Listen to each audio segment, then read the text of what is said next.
सो hi friends, very good morning. सब बढ़िया चल रहा है। एक पॉइंट पे फीडबैक चाहिए था फ्रेंड्स आपका। मैं सोचा था कि जो हमारा ये चैनल कॉन्सेप्ट ट्री चल रहा है, इसका टेलीग्राम चैनल भी खोला जाए टेलीग्राम पर, जिसमें कि डेली न्यूज के जो वीडियोस आते हैं उसका पीडीएफ और बाकी डॉक्यूमेंट्स जो एग्जाम की प्रिपरेशन में काफी हेल्पफुल होते हैं, ऐसा सारा पूरा कंटेंट जितना भी मैं बनाता हूं अपनी तरफ से वहां पे शेयर कर पाऊं। अलॉन्ग विद दैट पूरी इंफॉर्मेशन की वीडियो कब आ रहा है, किस टॉपिक पर आ रहा है, क्या और वीडियोस बन सकते हैं एग्जाम प्रिपरेशन के लिए, एक्सेट्रा। तो कई इंस्टीट्यूशंस इस तरह के चैनल मेंटेन करते हैं, तो अच्छा कॉन्सेप्ट लगता है मुझे। क्या हमें भी एक टेलीग्राम चैनल बनाना चाहिए इन चीजों के लिए, प्रिपरेशन के लिए? तो आपका फीडबैक चाहिए इस बारे में। कमेंट सेक्शन में अपना ओपिनियन दीजिएगा, जो भी आपको लगता है कि यूजफुल होगा या नहीं होगा, या जो भी और फीडबैक्स आपके हैं वो दीजिएगा। ठीक है, तो मैं उनका इंतजार करूंगा। आइए स्टार्ट करते हैं 22 जून के टॉप 10 जीके और करंट अफेयर्स क्वेश्चन। पहला सवाल देखिएगा। So, as per the recent Supreme Court judgment, what is the cornerstone or key to free and fair elections? तो as per this judgment जो अभी रिसेंटली आया है, सुप्रीम कोर्ट ने क्या बोला है कि फ्री एंड फेयर इलेक्शन के लिए सबसे की पॉइंट क्या होता है? And the answer is secrecy of ballot. जो सीक्रेट बैलेट वाला कॉन्सेप्ट होता है कि जिसको हम वोट कर रहे हैं, किसको वोट किया है, ये बात सीक्रेट रखना, that is very very important. थोड़ा जान लीजिए कि एक्चुअली ये पूरी जजमेंट किसके बारे में था। 2018 में उत्तर प्रदेश में एक नो कॉन्फिडेंस मोशन हुआ था, एक जिला पंचायत में। पर जो यूपी की इलाहाबाद हाई कोर्ट है, उन्होंने ऑब्जर्व किया था by CCTV footage and all कि कई पंचायत मेंबर्स ने या तो अपना बैलेट डिस्प्ले किया या फिर ऐसा कंडक्ट किया जिससे उन्होंने ये दिखाया कि उन्होंने वोट किसको किया है। तो हाई कोर्ट को लगा कि this is the violation of secret ballot concept, इसलिए इट वॉज सेट असाइड, उस वोटिंग को सेट असाइड कर दिया। हाई कोर्ट जो इलाहाबाद वाली है, उसके इस डिसीजन पर ही सुप्रीम कोर्ट ने जजमेंट दिया है। सुप्रीम कोर्ट ने बोला है कि yes, secret ballot is a very important concept, उसको आप डिफाइन नहीं कर सकते। ठीक है। और जो सेक्शन 94 है, representation of people representation of people act जो होता है, RPA, representation of people act, उसमें जो सेक्शन 94 है, उसके हिसाब से भी इट्स अ रूल कि अगर मैंने वोटिंग करी है तो उसकी जो कॉन्फिडेंशियलिटी है कि मुझे किसी को नहीं बताना मैंने किसको वोट किया, ये मेरा राइट है। ठीक है। तो सेक्शन 94 भी रिप्रेजेंटेशन ऑफ पीपल रूल्स है, जो एक्ट होता है उसके बारे में ये बोलता है, हमको राइट देता है कि we can maintain that secrecy. अगर मैं वोटिंग बूथ से बाहर आया हूं और मैंने किसको वोट दिया है, ये मुझसे कोई नहीं पूछ सकता। अगर पूछे भी तो मुझे साइलेंट रहने का पूरा हक। ठीक है, दैट इज माई राइट। तो ये है पूरा जजमेंट। ठीक। तो what is the corner stone of free and fair elections? Secrecy of ballets. अब ध्यान दीजिएगा, जब भी पॉलिटी पे सवाल आ रहे हैं आप इस जजमेंट को कोट कर सकते हो, वेरी इंपॉर्टेंट। ठीक है। एक बात और ध्यान रखना फ्रेंड्स कि सुप्रीम कोर्ट ने जजमेंट में जो 3 जज की बेंच थी, उन्होंने ये भी बोला है कि अगर मैं किसी को बताना चाहूं तो उस पर भी कोई रोक नहीं है। This is also very interesting चीज जो सुप्रीम कोर्ट ने बोली है। हाँ, रूल्स है। फॉर एग्जाम्पल, जहां वोटिंग बूथ या वो पूरा एरिया है उसके अंदर मैं किसी को इन्फ्लुएंस नहीं कर सकता, वो तो इलीगल हो जाएगा। पर मान लीजिए वोट करके मैं अपने घर पे आ गया। अब अगर मुझे अपने घर पे अपने दोस्तों को, अपने पेरेंट्स या किसी को बताना है कि नहीं मैंने इस पार्टी को वोट दिया है, तो फिर मेरा हक है। मतलब अगर किसी को मैं वॉलेंटरली डिस्क्लोज करना चाहता हूं कि वोट करने के बाद मैंने किसको वोट किया as per some rules of the voting process, तो मैं बता सकता हूं, उसमें कोई मना ही नहीं है मुझे। ठीक है। कि कोई मेरे मुंह पे ऐसा टेप नहीं लगा हुआ है कि मैं किसी को नहीं बता सकता, वॉलेंटरली बता सकता। ठीक है। दोनों पक्ष समझ गए ना आप? और अब सुप्रीम कोर्ट ने बोला है कि ये जो जिला पंचायत के नो कॉन्फिडेंस मोशन था, ये जो भी पूरा वोटिंग प्रोसेस था, अब ये विद इन 2 मंथ्स पूरा हो जाना चाहिए। और इसमें उन्होंने बोला है इलाहाबाद के जो डिस्ट्रिक्ट जज हैं या उनके नॉमिनी एक प्रिसाइडिंग ऑफिसर की तरह इस प्रोसेस में इन्वॉल्व रहे। ठीक है। तो ये जजमेंट आया है सुप्रीम कोर्ट। तो पूरा प्रोसेस समझ गए ना आप? प्रोसेस क्या था 2018 में, हाई कोर्ट ने क्या बोला, अब सुप्रीम कोर्ट ने क्या बोला, बस इतनी कहानी पता होनी चाहिए आपको, काफी रहेगा। ठीक है। इतनी कहानी एग्जाम में नहीं आएगी, एग्जाम में तो सिर्फ ये सवाल आएगा, बट बैकग्राउंड पता होनी चाहिए आपको। Okay. Which state government has notified civil services board to provide fix tenure for IAS officers? And the answer is Punjab ने डिसीजन लिया है, एक वहां पे सिविल सर्विस बोर्ड को नोटिफाई करा गया है। मिनिमम टेन्योर 2 साल का गारंटी करा जाएगा आईएएस ऑफिसर्स को, और ये सिविल सर्विस बोर्ड को हेड करेंगे चीफ सेक्रेटरी। अगर 2 साल से पहले किसी के ट्रांसफर की बात आ रही है तो फिर उस पर डिसीजन ये बोर्ड लेगा, और फाइनल अथॉरिटी जो रहेगी फाइनल से चीफ मिनिस्टर का रहेगा, ये ध्यान रखिएगा। ठीक है। तो 2 साल की बात हो रही है। ऑल दो कुछ लेजिस्लेचर्स ने, एक राज्यसभा मेंबर है कांग्रेस के, उनका नाम थोड़ा मिस हो रहा है मुझसे अभी, उन्होंने ये बोला है कि इस तरह के स्टेप जो होते हैं, they will reduce the accountability and answerability of civil servants towards legislatures. तो उन्होंने इसका एक काउंटर पॉइंट रखा है। एनीवेज, अब कैसे कहानी आगे बढ़ती देखना पड़ेगा, बट फिलहाल जानकारी ये, ठीक है। चलो क्वेश्चन नंबर 3 देख लीजिए। किथिगनहल्ली लेक किस स्टेट में लोकेटेड है? And the answer is Karnataka. Karnataka, ठीक है। कर्नाटका में एक सबर्ब है बैंगलोर सिटी का, बोमासेंड्रा, स्मॉल एस आएगा, बोमासेंड्रा। इस सबर्ब में ये किथिगनहल्ली लेक है। और खबर सुन लीजिए, एनजीटी नेशनल ग्रीन ट्रिब्यूनल ने कर्नाटका सरकार के ऊपर 10 लाख का अभी इंटरिम फाइन लगाया है, क्योंकि पॉल्यूशन स्प्रेड हो रहा था इस लेक के ऊपर, वहां पे लोग डंप कर रहे थे वेस्ट वगैरह, और सरकार इसको रोक नहीं पाई, इसलिए 10 लाख की पेनल्टी लगी है। और बोमा सेंड्रा की जो म्यूनिसिपल काउंसिल है उस पर 5 लाख का पेनल्टी लगा है, फाइन लगा है, ठीक है। आई होप यू नो कि एनजीटी के चेयरपर्सन कौन है? आदर्श कुमार गोयल। तो ये फाइन लगाया गया है। और अब देखिए क्या स्टेट गवर्नमेंट लेती है, क्योंकि पूरा पॉल्यूटेड हो गई थी ऐसा वो लोग बोल रहे थे, और स्टेट गवर्नमेंट ने स्टेप नहीं लिया। तो 10 लाख का फाइन लगा स्टेट गवर्नमेंट पे और 5 लाख का बोमा सेंड्रा की जो म्यूनिसिपल काउंसिल है वहां पे। बोमा सेंड्रा एक सबर्ब एरिया है बैंगलोर का, ठीक है। तो लेक का नाम पूछ सकते हैं, किथिगनहल्ली लेक। आप में से जो लोग कर्नाटका से है या बैंगलोर से है या वहां पे रह चुके हैं, तो अगर आपने ये लेक देखी है तो अपना एक्सपीरियंस बांटना, क्योंकि मैंने कभी देखी नहीं है लेक। अगर आपने देखी है या सही में वहां पे प्रॉब्लम है इतनी पोल्यूशन वगैरह की, तो बताइएगा अपना एक्सपीरियंस, उस एरिया का शेयर करिएगा, ठीक है। I will wait for that comment also. Question number 4। आप जानते हैं कि बागजन एरिया में जो नेचुरल गैस के वेल थे वहां पे ब्लो आउट हुआ और वहां पे आग, बड़ी सीवियर फायर प्रॉब्लम हो गई है। वो well oil India limited operate करता था। अब एक सवाल है, who has issued notice to Oil India Limited, the company, to close down all the production and drilling operation in the Bagjan area? ये तिनसुकिया डिस्ट्रिक्ट की बात हो रही है असम में, ठीक है, ईस्ट असम में। तो आपको ये बताना है कि किसने नोटिस इशू किया, and the answer is PCBA, pollution control board Assam का जो है। तो जो स्टेट पोल्यूशन कंट्रोल बोर्ड है असम का, उसने नोटिस दिया है।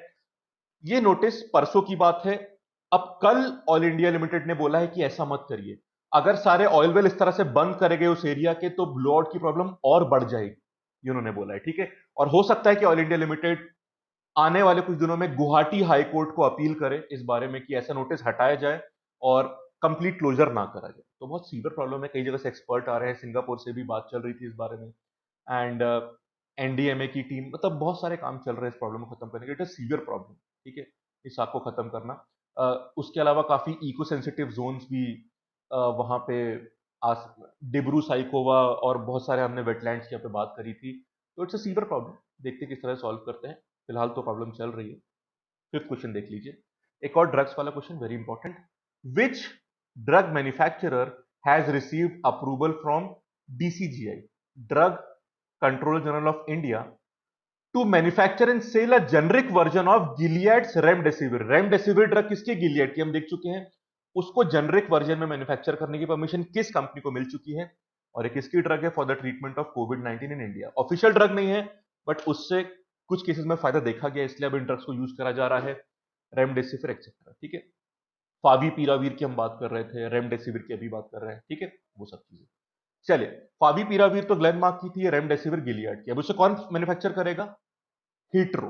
Hetero company Hyderabad based, Hyderabad based hetero company करेगी। और नाम उसका, ब्रांड क्या रखा जाएगा? नाम क्या है उसका?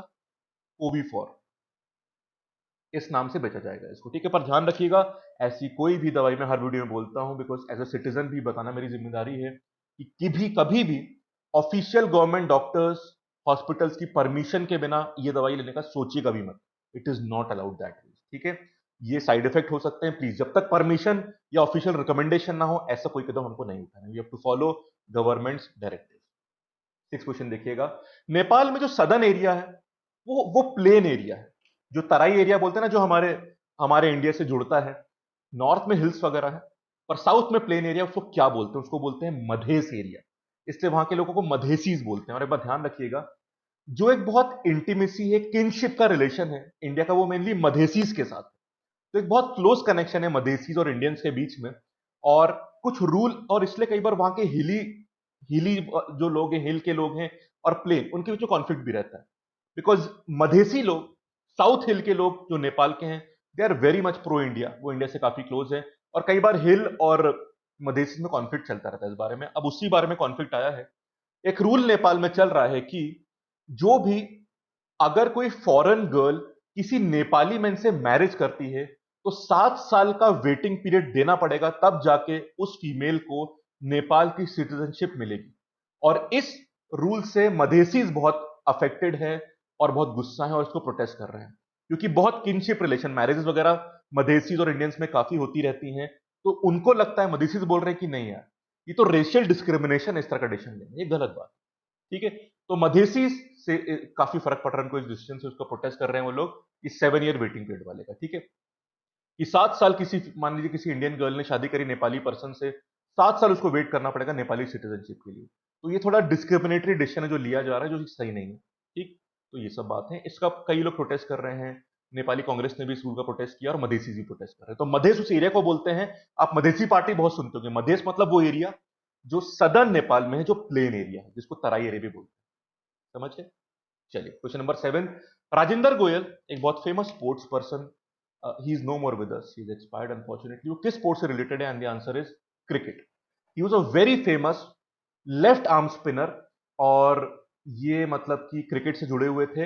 इन्होंने फर्स्ट क्लास विकेट्स, अच्छा ये इंडिया टीम के लिए कभी नहीं खेल पाया, but he was a very great spinner, left hand spinner. इन्होंने फर्स्ट क्लास क्रिकेट में 750 विकेट लिए हैं, जिसमें से 637 रणजी ट्रॉफी में लिए, जो कि रिकॉर्ड है अपने आप। ठीक है, एक बात और, इन्होंने करियर की शुरुआत करी थी 1957 1957 और 58 में। पहले ये पटियाला के लिए खेले थे, और उसके बाद इन्होंने करियर खत्म करा था अपना 1984 और 85 में हरियाणा की टीम के साथ। ठीक है, और बहुत बढ़िया करियर इनका रहा है। इनको 2012 में 2012 में बीसीसीआई ने लाइफ टाइम अचीवमेंट अवार्ड भी दिया था, और सुनील गावस्कर ने जो अपनी सेकंड बुक निकाली थी आइडल्स नाम से, उसमें पूरा चैप्टर राजेंद्र गोयल जी को डेडिकेट किया है। ठीक है फ्रेंड्स, तो ये जानकारी थी इनके बारे में। क्लियर? क्रिकेट ध्यान रखिएगा। पोखरन, जिसको हम न्यूक्लियर टेस्टिंग के लिए तो काफी याद रखते हैं, it's a small town in Jaisalmer district of Rajasthan. जो पोखरन टेस्टिंग की बात चलती रहती है, it is famous for which art form? Art में भी रिलेशन है, देखिएगा। टेराकोटा की पॉटरी बहुत फेमस है वहां पर, और सवाल यहां से आ सकता है, khadi and village industry commission ने 80 इलेक्ट्रिक पॉटरी व्हील्स वहां के 80 फैमिलीज को दिए हैं, ताकि इस पॉटरी फॉर्म को रिकवर करा जा सके। वहां थोड़ा डिमांड वगैरह कम हो गई थी, अब उसको रिकवर करने के लिए सरकार स्टेप ली, जिसमें केवीआईसी ने, khadi and village industry commission ने 80 इलेक्ट्रिक पॉटरी व्हील्स वहां के 80 फैमिलीज को प्रोवाइड करवाए हैं। वहां की टेराकोटा पॉटरी बहुत फेमस है। सवाल आ सकता है। ठीक है, चलो क्वेश्चन नंबर 9 देख लो।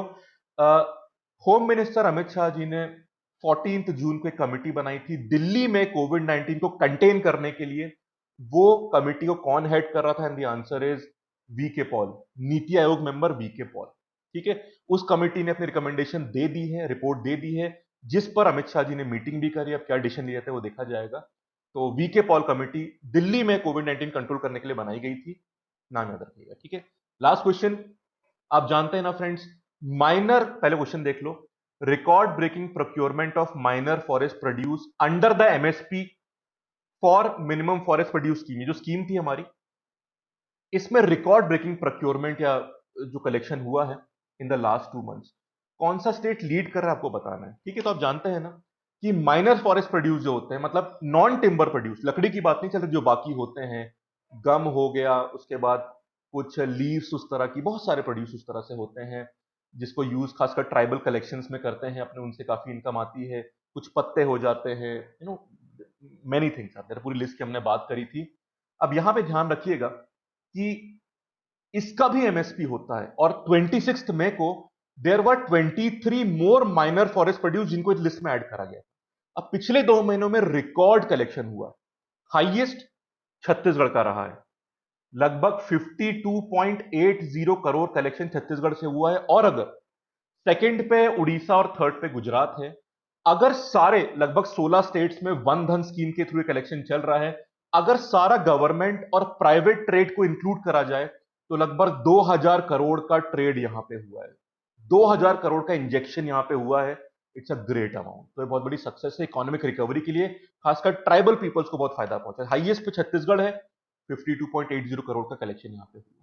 ठीक है, और माइनस फॉरेस्ट प्रोड्यूस की लिस्ट बहुत बड़ी होती है, उसको आप देख लीजिएगा। हम बहुत सारी बातें उसके बारे में कर चुके हैं, उसमें काफी एडिशंस भी करे जा रहे हैं कि उनकी भी मिनिमम सपोर्ट प्राइस होगी। ठीक है फ्रेंड्स, तो छत्तीसगढ़ अभी नंबर 1 रैंक पे, क्वेश्चन इस पे आ सकता है। ठीक, तो ये थे आज के टॉप 10 क्वेश्चन, होपफुली यूजफुल लगे होंगे आपको। टेलीग्राम चैनल के ऊपर अपना फीडबैक जरूर दीजिएगा, उसका वेट करूंगा। और ये वीडियो कैसा लगा आपको उस पर कमेंट करिएगा, लाइक भी कर दीजिएगा। Okay, thank you, have a nice day.